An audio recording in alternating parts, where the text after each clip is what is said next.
एगो कहावत बहुत पुराना कहा गया है, खेत खाए गधा मार खाए जोल्हा। साला गलती कर रहा है ट्रांसपोर्टर, भुगत रहा है यहाँ गाड़ी वाला।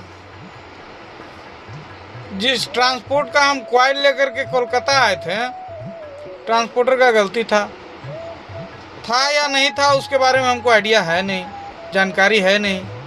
लेकिन 5 दिन भुगते हम, 5 दिन गाड़ी मेरा खड़ा करवा दिया गया। और अभी हल्दिया पोर्ट में है। हल्दिया पोर्ट में डीडीएम बनाने में मिस्टेक कर दिया ट्रांसपोर्टर वाला लोग।